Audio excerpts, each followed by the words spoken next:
vamos a recibir algo muy lindo. Voy a hablar con alguien que yo aprecio mucho, admiro mucho, por su valentía, por su don de pastor.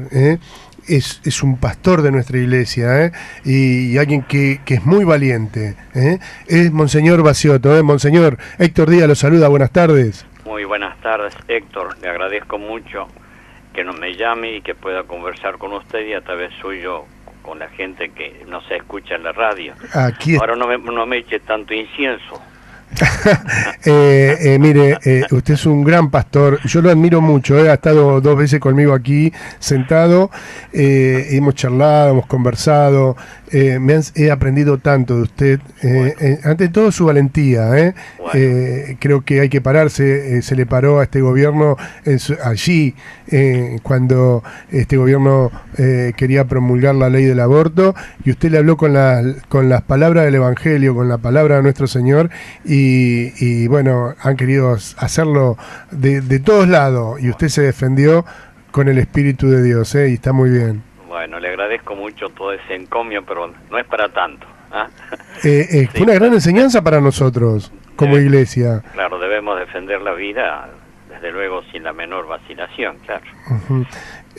Monseñor, está de nuevo en la picota la ley promoviendo el gobierno impulsando matar a los niños dentro del vientre de su madre, y sé que usted es un gran defensor de la vida, como toda nuestra iglesia, desde el Papa para abajo todos defendemos la vida de la concepción.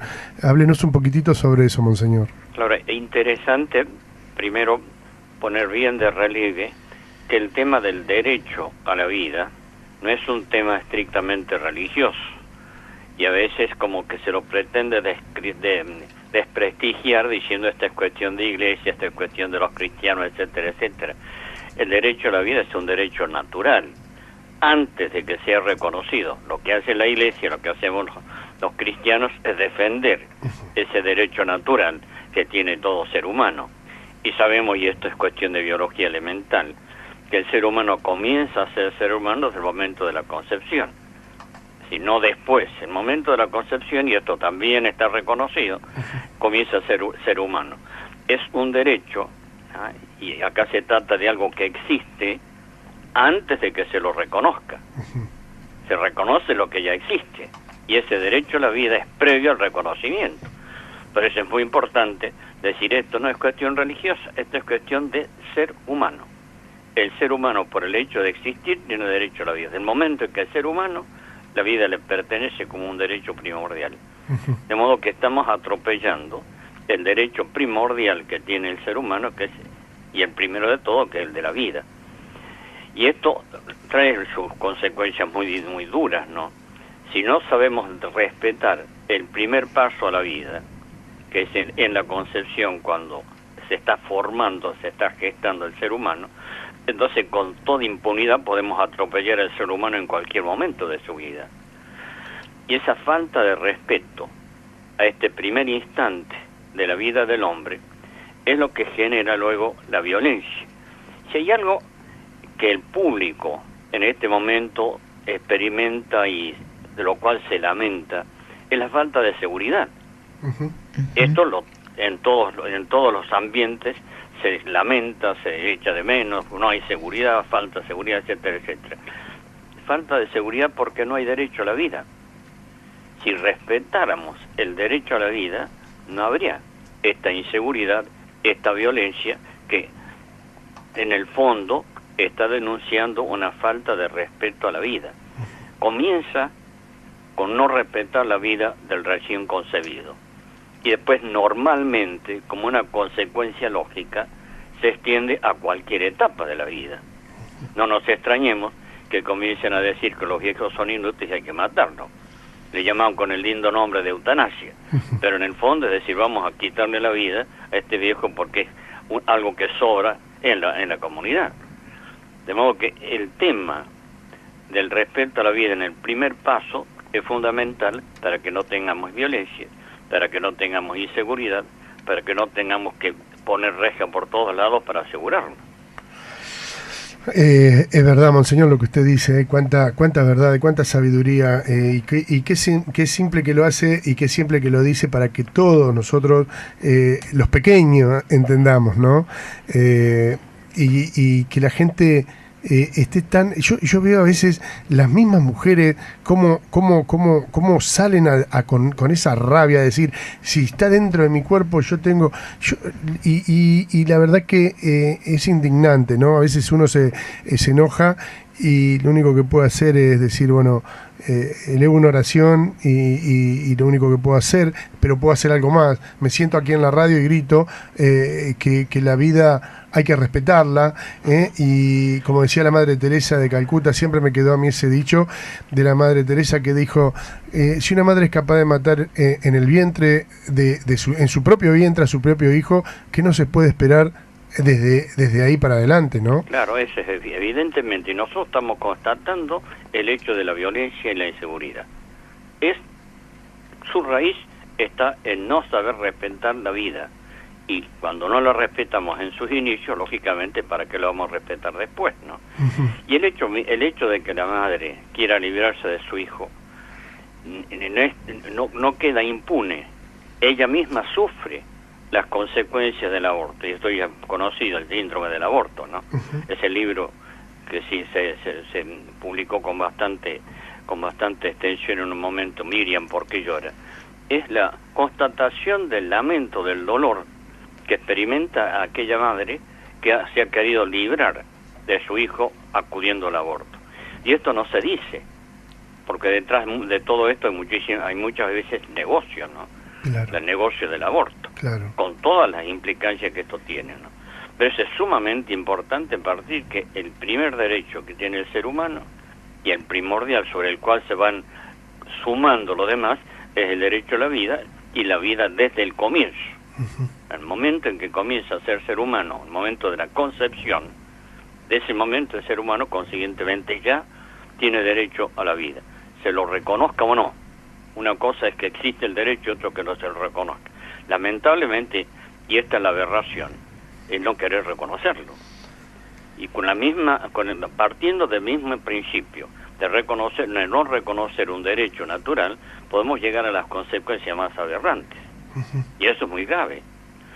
Pero eso es la responsabilidad que tienen los que legislan, la responsabilidad que tienen los que en este momento tienen autoridad, es sumamente grande. Tendrán que dar cuenta a Dios de lo que están haciendo y las consecuencias que esto trae para la comunidad. Tienen la responsabilidad del bien común. El bien común supone el saber respetar el derecho y la dignidad de cada ser humano.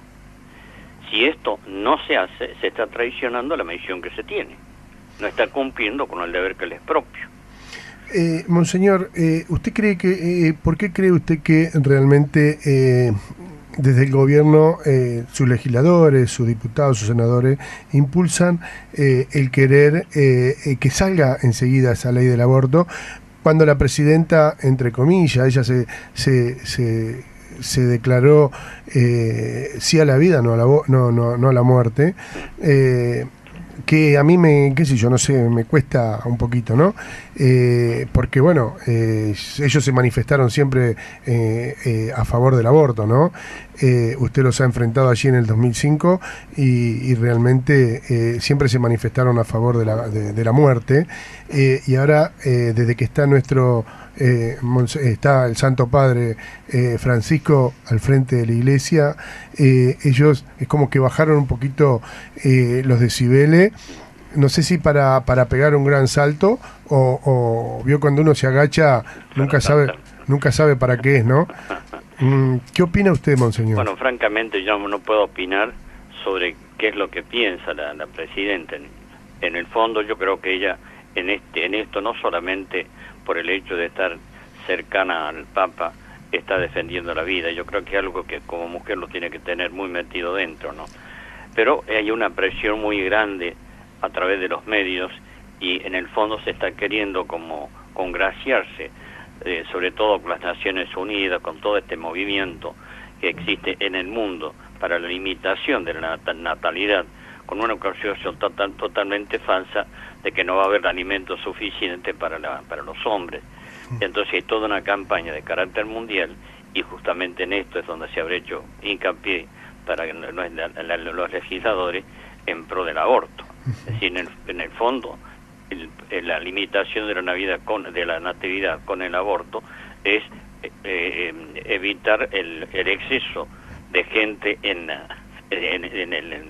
tierra, ¿no? Sí, sí. Entonces no alcanzaría la alimentación para la cantidad de gente que habría. En primer lugar, es una cuestión totalmente falsa que se ha demostrado desde siglos atrás. Malthus, 1800 y pico, estaba sosteniendo ya que no iba a alcanzar los alimentos para la gente que estaba sobre la tierra. Han pasado ya más de un siglo y se ha demostrado que la gente no se ha muerto de hambre por falta de alimento, sino por falta de buena distribución de los alimentos, claro. No porque falte alimento y la tierra no dé suficientemente.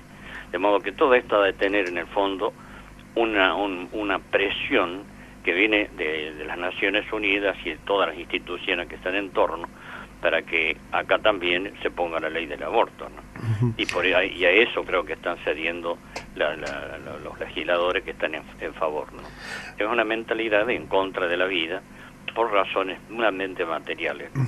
Todo lo que el Papa dice de lo descartable, de lo inmediato, de solamente pensar en el hoy, está en el fondo de esta filosofía, de esta gente que sostienen el destruir al ser humano que nace, ¿no? Nosotros seguiremos defendiendo, porque esta es la realidad, de que el ser humano tiene un derecho inalienable desde el momento en que comienza a ser ser humano. Y ese derecho inalienable es el derecho a la vida, ¿no? Monseñor, le cambio un poquito de tema, y creo que los obispos han vuelto a elegir a Monseñor Arancedo junto a Monseñor, al Cardenal Poli, al frente de nuestra iglesia aquí en Argentina. ¿Cómo vienen vientos de cambio? ¿Cómo siente usted eso, Monseñor? No, yo creo que es una expresión del pensamiento general de todo el episcopado argentino. Naturalmente, cambios se dan.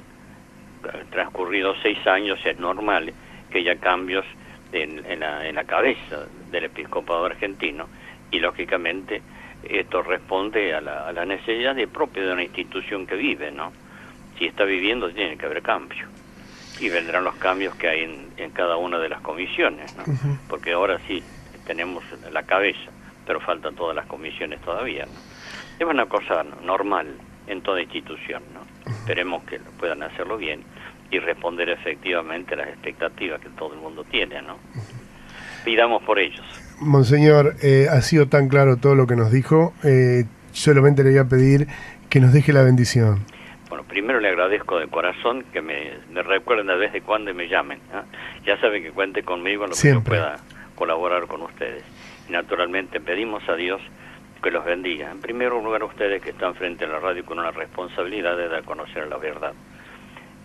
Son responsables de dar a conocer la verdad con todas las implicancias y consecuencias que ello trae, ¿no? Que Dios le dé fuerza y le dé claridad para saber expresar la verdad de manera que a todos llegue. Que Dios Todopoderoso los bendiga a ustedes, a sus oyentes, a todos los que de alguna forma forman parte de esta familia a través de la radio, y que los bendiga en el nombre del Padre, del Hijo y del Espíritu Santo. Amén. Monseñor, muchos saludos de parte del Padre Fernando Abrán y de Monseñor Rubén Oscar Frasia. Muchísimas gracias, que Dios los bendiga también a ellos. Gracias. Gracias. Hemos hablado con Monseñor Baciotto.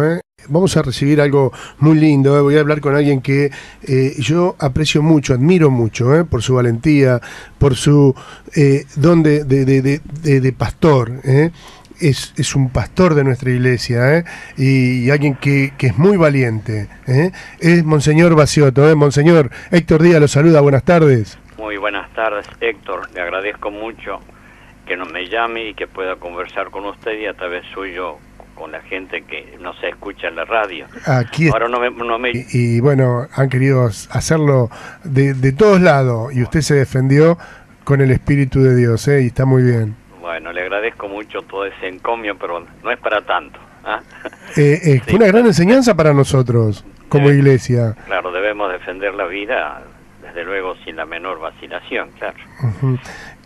Monseñor, está de nuevo en la picota la ley promoviendo el gobierno impulsando matar a los niños dentro del vientre de su madre, y sé que usted es un gran defensor de la vida, como toda nuestra iglesia, desde el Papa para abajo, todos defendemos la vida de la concepción.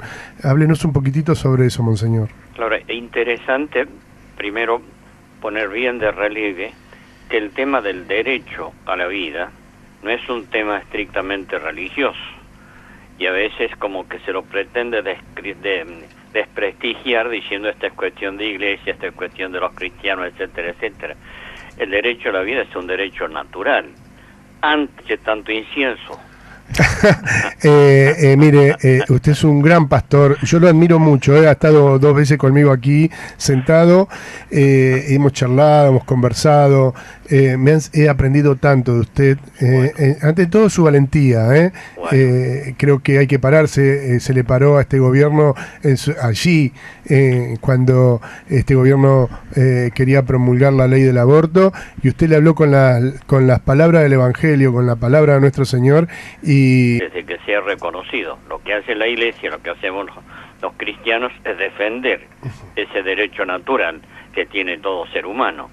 Y sabemos, y esto es cuestión de biología elemental, que el ser humano comienza a ser ser humano desde el momento de la concepción, si no después. El momento de la concepción, y esto también está reconocido, comienza a ser ser humano.